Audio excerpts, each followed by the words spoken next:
야, 한동석. 우리 형수님을 탐내려면 목숨 걸고 덤벼야 한다. 오흥수가 독수리 술도가 앞마당에서 두 주먹을 불끈 쥐고 소리쳤다. 뒤에는 오천수, 오범수, 오강수가 각각 무시무시한 표정으로 한 줄로 서 있었다. 마치 전쟁을 선포하는 것 같은 분위기였다. 형님이 되려면 우리가 준비한 지옥의 시험을 통과해야 한다. 각오되셨습니까? 오흥수의 목소리는 온 동네에 울려 퍼질 정도로 크고 단호했다. 한동석은 양복을 말끔히 차려입고 독수리 술도가 문 앞에 서 있었다. 마광숙과의 관계를 인정받기 위해 형제들이 요구한 시험을 치르러 온 것이다. 하지만 오흥수의 과격한 선전포고에 한동석의 얼굴이 순간 굳어졌다. 이들이 농담이 아니라 정말로 진지하게 자신을 시험하려는 것 같았다. 저희 형수님은 금덩어리보다 귀한 분이십니다. 함부로 접근했다가는 뼈도 못 추리실 줄 아세요. 오흥수가 계속해서 위협적인 말을 쏟아냈다. 첫 번째, 두 번째, 세 번째, 네 번째. 총 4개의 관문을 통과하셔야 저희가 인정합니다. 실패하시면 영원히 저희 형수님 근처에도 못 오시는 겁니다. 오천수는 손에 낡은 장부를 들고 있었고 오흥수는 형광빛 댄스복을 입고 있었으며 오범수는 두꺼운 학술서적을 품에 안고 있었다. 막내 오강수는 군복을 입은 채 호루라기를 목에 걸고 있었다. 어서 오세요, 한 회장님. 오천수가 차가운 목소리로 말했다. 저희 삼남이 말씀드린 대로입니다.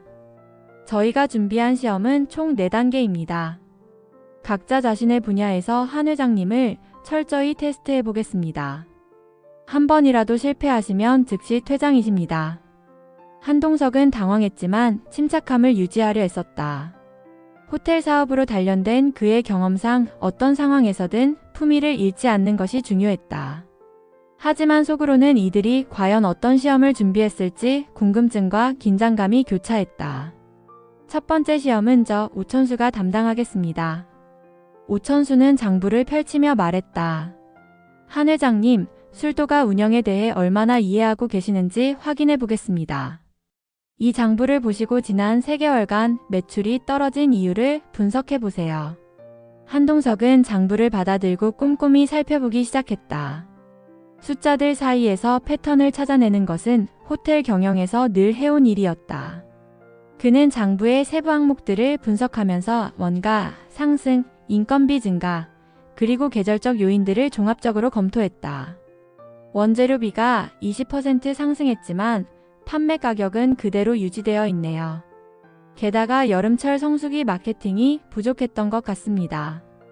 전통주 시장에서는 시즌별 맞춤 전략이 필요한데 그 부분이 아쉽습니다. 한동석의 분석은 정확했다. 오천수는 고개를 끄덕이며 만족스러운 표정을 지었다. 단순히 돈 많은 재벌이 아니라 실제 경영 감각이 있다는 것을 확인할 수 있었다. 두 번째 시험은 제가 하겠습니다. 오흥수가 앞으로 나서며 음악을 틀었다. 한 회장님, 저희 형수님은 춤을 정말 못 춰요.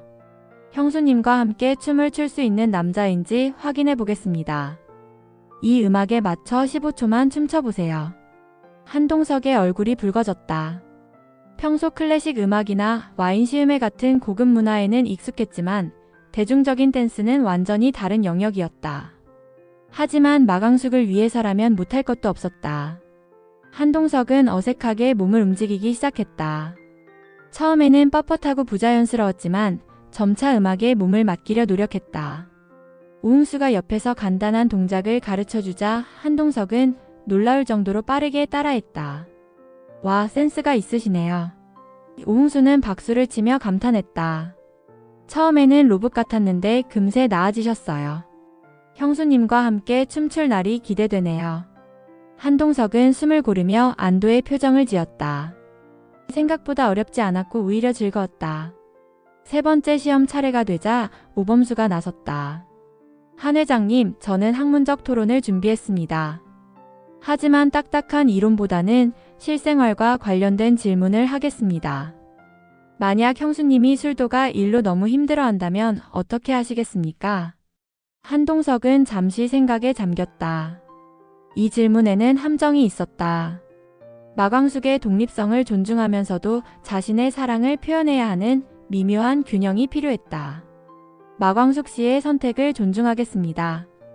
다만 제가 도울 수 있는 부분이 있다면 조용히 지원하겠습니다. 예를 들어 유통망 확대나 마케팅 전략 같은 부분에서 조언을 구하신다면 기꺼이 도움을 드리겠지만 절대 강요하지는 않겠습니다. 오범수는 한동석의 답변에 고개를 끄덕였다. 마광숙의 자존심을 지켜주면서도 실질적인 도움을 줄 수 있는 현명한 답이었다.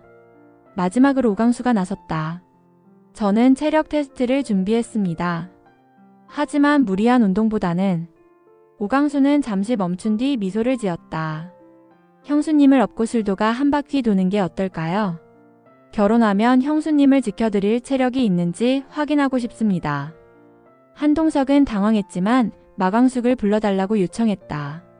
마광숙이 나타나자 한동석은 진지한 표정으로 말했다. 광숙 씨, 제가 당신을 평생 지켜드릴 수 있다는 것을 보여드리고 싶습니다.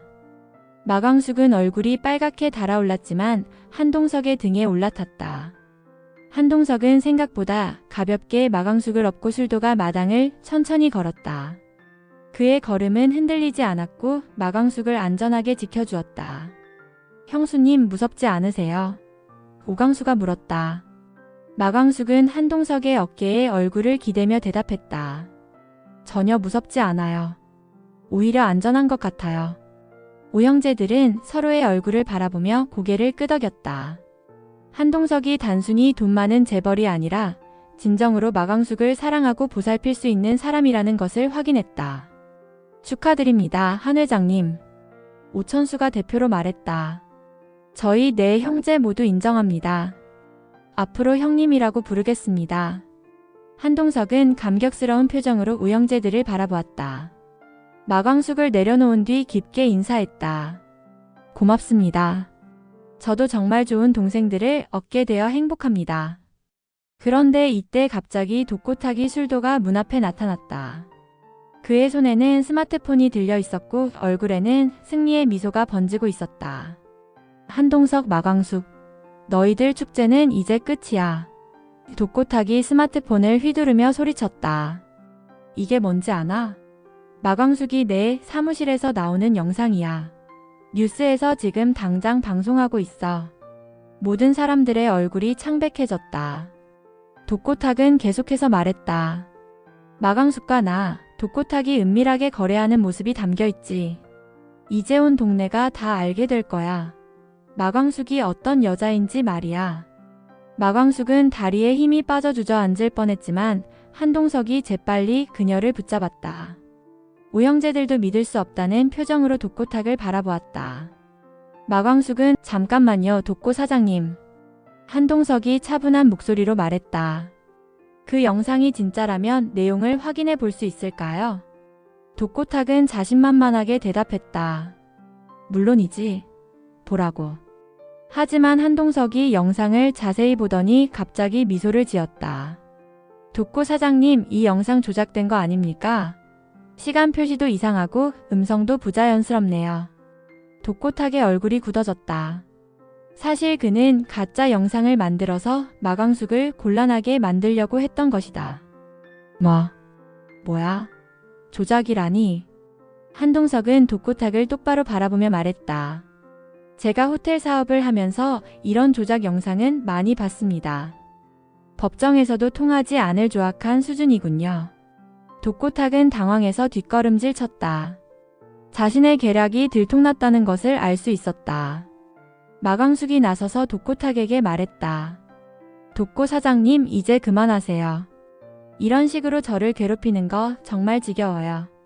이번에는 내가 이겼지만 다음에는 어떨지 모르겠다. 독고탁은 분을 사귀지 못하며 돌아갔다. 하지만 이 상황을 지켜본 마광숙은 한동석을 바라보며 복잡한 표정을 지었다. 동석씨 고마워요. 하지만 마광숙이 말을 멈췄다. 왜요? 무슨 말이에요? 마광숙은 깊은 숨을 쉬며 말했다. 저는 제 문제를 제가 해결하고 싶어요. 물론 도움을 주시는 마음은 고맙지만 매번 이렇게 나서서 해결해 주시면 저는 뭐가 되는 거죠? 한동석은 당황했다. 선의로 도와준 것인데 마광숙이 이렇게 반응할 줄은 몰랐다. 광숙 씨, 저도 자존심이 있어요. 제가 약한 사람이라고 생각하시는 건 아니죠? 마광숙의 목소리에는 서운함이 묻어 있었다. 저 혼자서도 충분히 독구탁 같은 사람들과 맞설 수 있어요. 오형제들은 이 상황을 지켜보며 난처해했다. 한동석이 좋은 의도로 한 일인데 마광숙이 상처받은 것 같았다. 형수님 말씀이 맞습니다. 오천수가 조심스럽게 말했다. 형수님은 저희보다도 강한 분이에요. 혼자서도 충분히 잘 해내실 수 있어요. 한동석은 자신의 실수를 깨달았다. 마광숙을 보호하려는 마음이 오히려 그녀의 자존심을 상하게 만든 것이다. 광숙 씨, 죄송합니다. 제가 생각이 짧았네요. 한동석이 진심으로 사과했다. 앞으로는 당신이 먼저 해결할 기회를 드릴게요. 정말 필요할 때만 도움을 청하시면 그때 도와드리겠습니다. 마광숙의 표정이 조금 누그러졌다. 고마워요, 동석씨. 그렇게 해주시면 좋겠어요. 하지만 이때 한동석의 휴대폰이 울렸다. 전화를 받은 한동석의 얼굴이 갑자기 심각해졌다. 네? 뭐라고요? 지금 당장? 한동석은 통화를 마치고 모든 사람들을 바라보았다. 죄송합니다. 급한 일이 생겨서 잠깐 가봐야 할 것 같습니다. 무슨 일이에요? 마광숙이 걱정스럽게 물었다. 한동석은 망설이다가 대답했다. 제 딸 한봄이 학교에서 사고를 당했다고 합니다. 모든 사람들의 얼굴이 창백해졌다. 이제 막 행복한 순간을 맞이했는데 또 다른 시련이 찾아온 것이다. 한동석이 급히 자리를 뜨려는 순간 마광숙이 그의 팔을 잡았다. 저도 같이 가요. 이제 우리는 가족이잖아요. 한동석은 마광숙을 바라보며 고마운 마음을 눈빛으로 전했다. 오형제들도 모두 함께 가겠다고 나섰다. 하지만 병원으로 향하는 길에서 한동석은 또 다른 충격적인 전화를 받게 되는데 과연 한결에게 무슨 일이 일어난 것일까? 그리고 이 사건이 한동석과 마광숙의 관계에 어떤 영향을 미칠 것인가?